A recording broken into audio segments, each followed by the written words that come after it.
Yes, and we'll see how it goes because we really struggled with this video. I mean, opinion-wise. This week is going to be a doozy. Before we get into it, Melissa, what do we do here in Unfiltered? At Unfiltered, Jaren and I make scripted videos to talk about the Bible from our perspective and give it our own twist. Yeah, this is one of those weeks where we really disagree on some things. That's okay. We bring different perspectives with different lenses. We also respect each other deeply. That's the thing you have to have. It's respect. And here at Unfiltered, me and Melissa will always respect each other. Before we get into it, Melissa, where did we leave off last week? I know we have to go backwards before we go forward.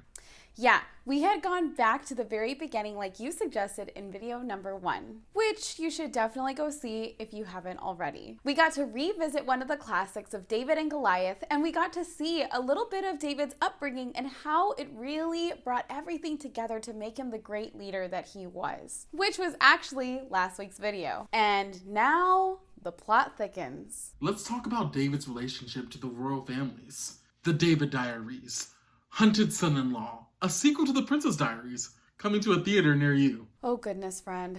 You had to, didn't you? Yes, David got hitched. Mazel, David. So David became Saul's son-in-law because Saul wanted to distract him because people, really liked David. And honestly, Saul got kind of jealous. I do appreciate, friend, how when we were working on this, you did kindly point out to me that Saul is only human. I think you brought up that some of Saul's actions seemed crazy. And my point was that Saul had an accurate representation to his kingship being threatened. By the way, have you seen The Crown on Netflix? I've heard it's fantastic.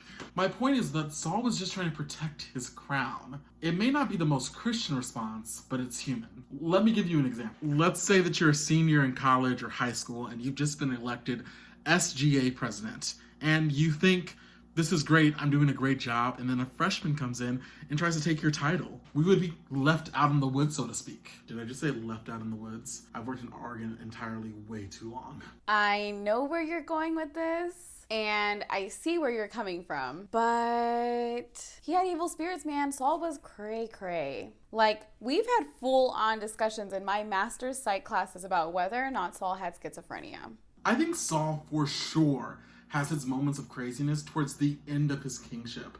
For sure.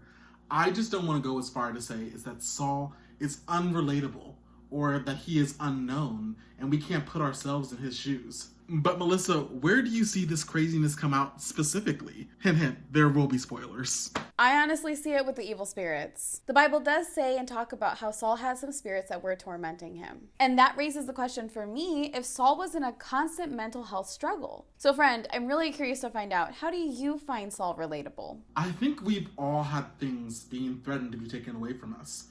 And I guess my point is that Saul was trying to hold on to a life that he had planned for and thought that he would have for the rest of his life. I know that I've done that in my own personal life. I've held on to friendships too long, or even my last girlfriend. But we're not going to talk about that right now. But unlike Saul, I don't have the power to do the crazy things that Saul ended up doing. It's like he had so much power to control the situation, to do some insane things.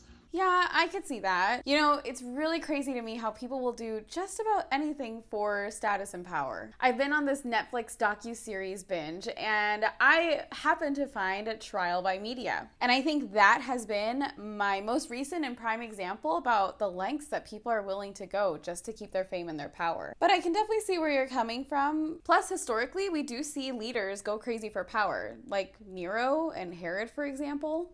But it's important to note that Saul is going after David because he thinks he's gaining likability. He thinks that he's gaining traction against him. Can you take us back to that night? I know that Saul was trying to kill David, but I think there's a pretty cool story that happens here. How does Michal really save the day for David? I mean, she does some awesome stuff, and I know we explained it differently last week, but I think it's so cool to see how she really Black Widows the heck out of the situation. She definitely defies her father's authority here by pretending that there's a body in the bed, lies to the guards, and helps David escape all while this is going on. And this just so happens to be the beginning of a lot of running for David. How do you think the royal family felt about this? I know we also have conflicting views on this.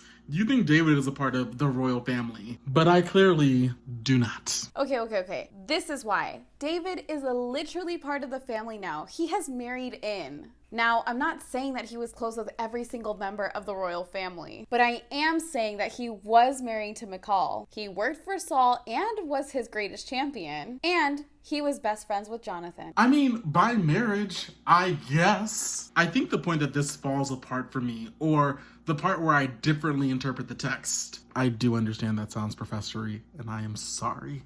But that's the truth. But it's how David is really only close to Jonathan. I mean, I only really see that in the Bible when I read the text. Everybody else had relationships that weren't familial. What about Michal? He was married to her. Do we not consider that to be close to someone? And I'll definitely agree about not being close to Saul. It's really hard to get close to someone when they try to kill you twice with a spear and try to convince your best friend, who is also their son, to try to kill you. Yeah, it'd be pretty difficult to mend that relationship. I don't know why I feel like this, but I think that I've always seen Michal as a strategic move for Saul. I mean, David never pursued anything. It was like an arranged marriage without, like, the years to fall in love. Okay, I mean, sure, but the Bible does tell us that Michal did love David. And we see her be loyal to him until, like, way later in the marriage. But my point for all of this is that we can read the same story in the Bible and everyone will translate it differently or receive it differently because we all have a different perspective. I know you really wanted to talk about David and Jonathan, right, friend? Because we were both on the same page saying that David and Jonathan were definitely the closest. Yeah, I think to give some good goalposts to the story is to understand Jonathan's relationship to David at this time. David and Jonathan stayed in communication the entire time David was on the run.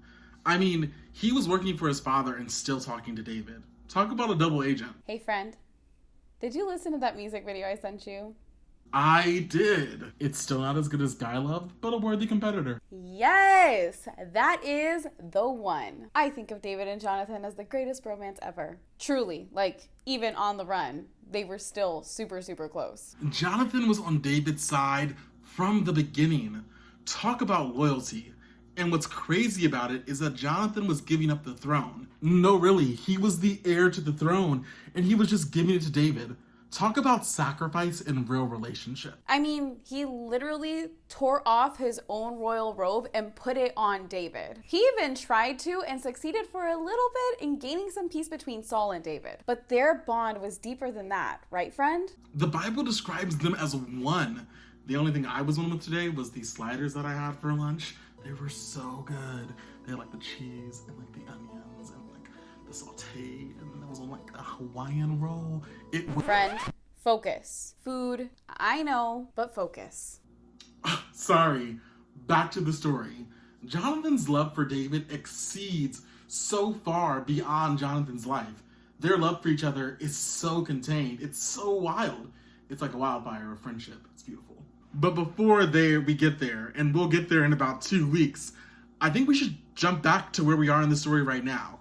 So, David on the run. Well, essentially, he's running for 4 years. Throughout that whole time, it's a game of cat and mouse with David and his men versus Saul and his men. And David even goes through extensive lengths and measures to reassure Saul that he's not trying to kill him or take his throne away from him. 4 years is such a long time. And because we don't have 4 years to tell this story, we're going to focus on 3 stories. 1, David's first assignment on the run. 2, when David saw Saul and did not kill him, part 1. And 3, when David saw Saul and did not try to kill him, part 2. Melissa loves this story. Man, does she love the cloth.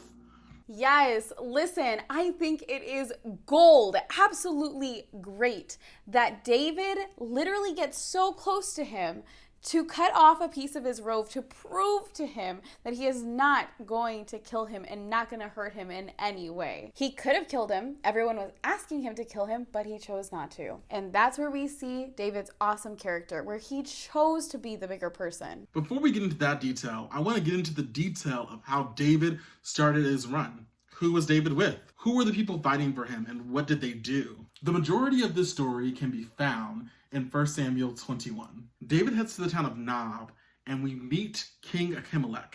I might not be saying his name right.